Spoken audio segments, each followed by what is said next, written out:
बनारस इस बार फिर चर्चा में है, चूँकि वहाँ से प्रधानमंत्री नरेंद्र मोदी भाजपा से चुनाव लड़ रहे हैं, लेकिन उसमें एक ट्विस्ट आ गया है।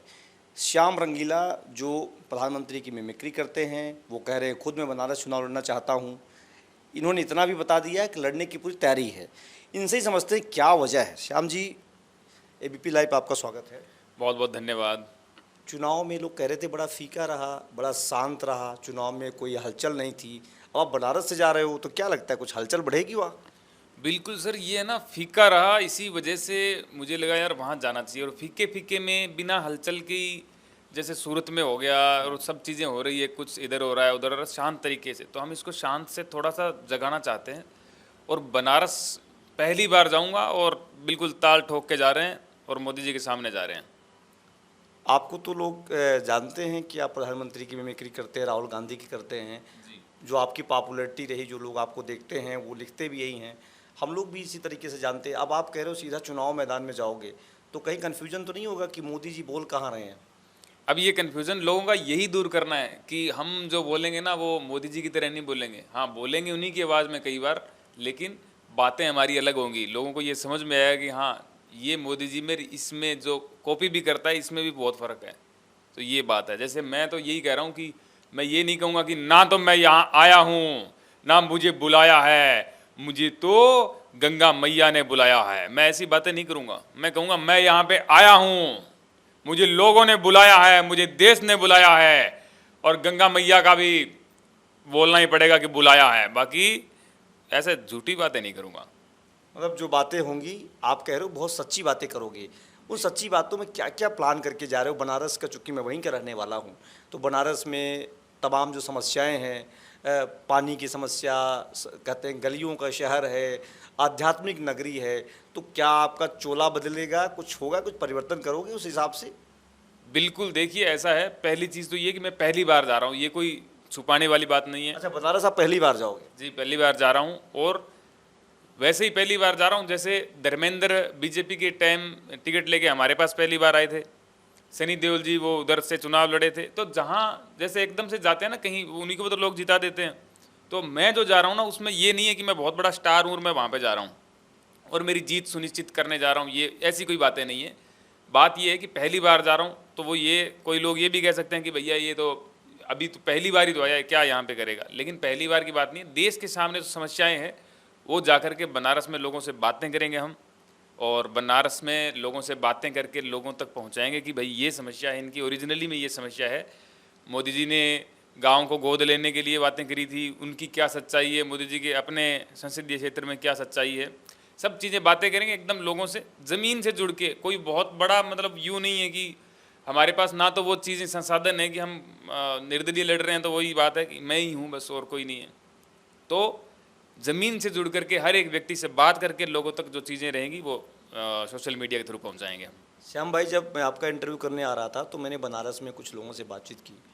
उनका कहना था श्याम को अगर चुनाव लड़ना ही था तो किसी दल से आ जाते, क्योंकि तमाम पार्टियां वहां पर प्रत्याशी खोज रहे थे, उनको मिल नहीं रहा था। अजय राय कांग्रेस के अध्यक्ष हैं, वो चुनाव लड़ रहे हैं। पिछली बार जो सपा की जो सेकंड नंबर पे रही शालिनी यादव जी, वो फिर बीजेपी में जा चुकी हैं। तो आपने कोई ट्राई नहीं कि कोई दल ले लेते हैं? सर देखिए, मुझे दल के मामले में मुझे लगा था पहले कि आम आदमी पार्टी से मैं हो सकता है लड़ लूं, लेकिन फिर मुझे लगा कि नहीं, अब मुझे निर्दलीय ही जाना चाहिए। और बाकी वहाँ पे जाने के बाद कोई किसी को लगता है, अजय राय जी को लगेगा कुछ, तो बात कर लेंगे। बाकी मेरा विचार निर्दलीय लड़ने का है, क्योंकि मैं किसी के दबाव में काम नहीं करना चाहता हूँ। मैं किसी के या ये करो वो करो, ऐसा मुझे लगता नहीं है कि मैं वहाँ पे ये कर पाऊँगा। मैं मेरी स्वेच्छा से, मेरी स्वतंत्रता से काम करना चाहता हूँ। 14 में केजरीवाल जी लड़े थे, दोनों लोग बाहर से आए थे। केजरीवाल जी दिल्ली से गए थे, मोदी जी गुजरात से आए थे। फिर 10 साल बाद 24 में आप जा रहे हो। पार्टी भले नहीं है, लेकिन आपकी पूर्व पार्टी आम आदमी पार्टी है। तो क्या लगता है कि उन टीमों को एक्टिवेट करोगे, क्या करोगे, क्या प्लानिंग बना रहे हो आप? सर प्लानिंग ऐसा है, आज कल की प्लानिंग जो है ना, उससे आज सुबह और प्लानिंग बनी है, कल शाम को और बनेगी, परसों सुबह और बनेगी। प्लानिंग चलती रहती है, बदलती रहती है। लेकिन बात यह है कि 2014 की जहाँ पे आप बात कर रहे हैं, मैं जो 2014 में मोदी जी का बहुत बड़ा भक्त था। मैंने इतने वीडियो देखे हैं, इतने चीज़ें शेयर करी हैं, राहुल गांधी जी की इतनी विरोधी चीज़ें शेयर की हैं, केजरीवाल जी की इतने विपक्ष में चीज़ें शेयर की हैं, ऐसे मतलब अगर कोई मेरा फेसबुक देख ले तो ये कह सकता है कि अगले 70 सालों तक बीजेपी का ही रहेगा, लेकिन 10 साल बाद में ये कंडीशन है कि मैं उनके सामने चुनाव लड़ रहा हूँ। तो जो चीज़ें हैं वो बदलती रहेंगी। 2014 में केजरीवाल जी लड़े थे, अब मैं लड़ रहा हूँ। केजरीवाल जी जेल में है, वो जेल में वो पूरे वैसे ही लड़ ही रहे हैं। लेकिन अब जो चीज़ें हैं वो बनारस जाने के बाद में और चीज़ें सुधारेंगे, करेंगे और रणनीति बनाएंगे, वो सब वहाँ जा कर के करेंगे। वहाँ तो लोग कह रहे हैं कि केजरीवाल जी आपको भेज रहे हैं, यहाँ से जयपुर से जाइए चुनाव लड़िए। देखिए केजरीवाल जी कहाँ से भेज देंगे, उनको सुनीता केजरीवाल जी को ही नहीं मिलने दिया जा रहा, तो हमसे केजरीवाल जी कहाँ से बात करेंगे, कहाँ से मिलेंगे? ऐसा कुछ भी नहीं है।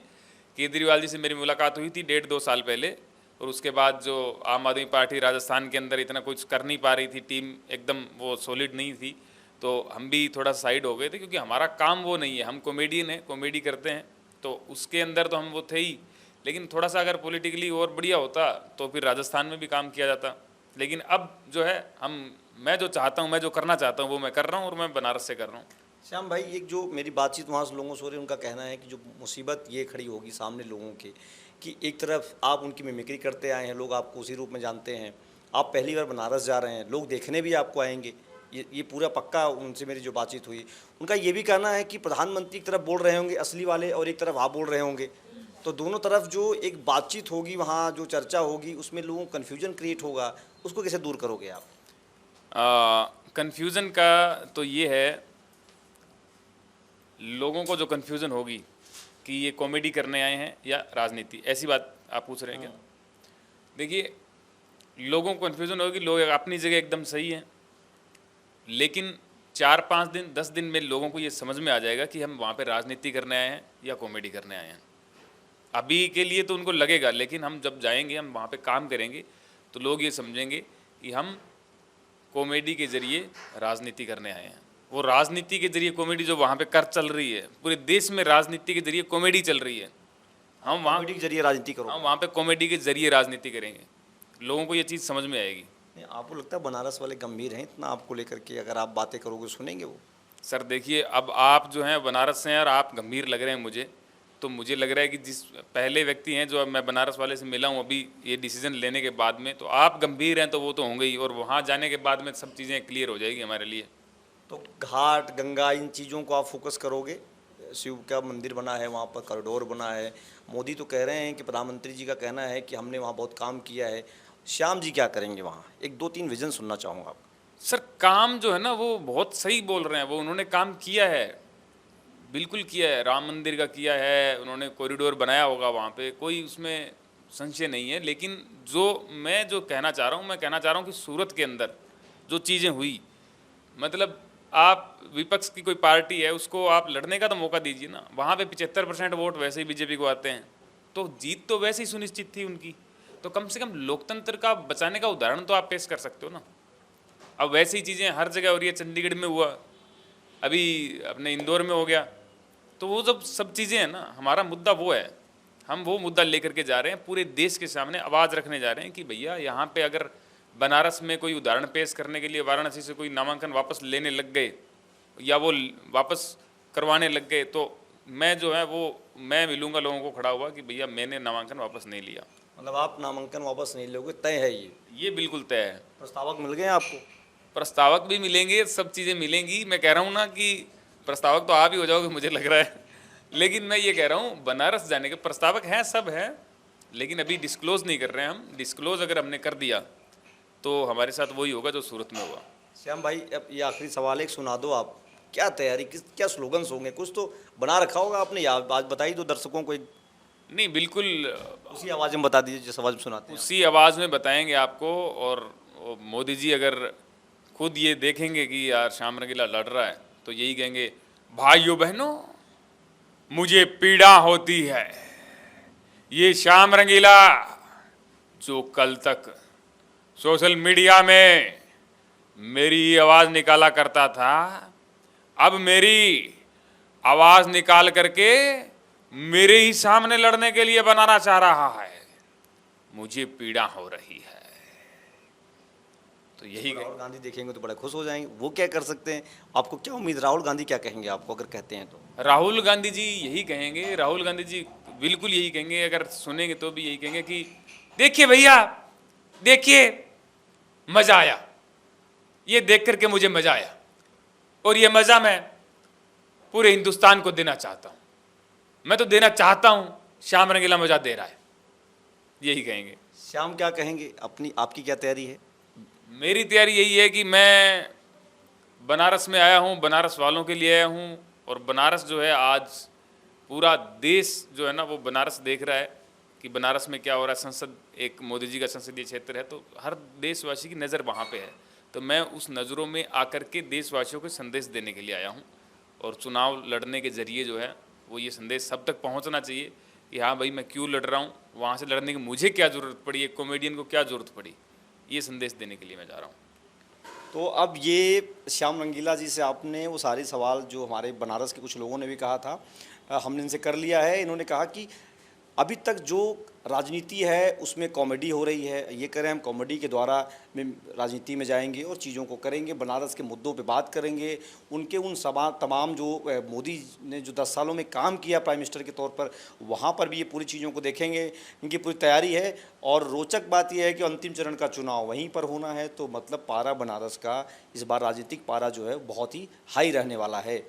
एबीपी लाइव के लिए संतोष पांडे, जयपुर।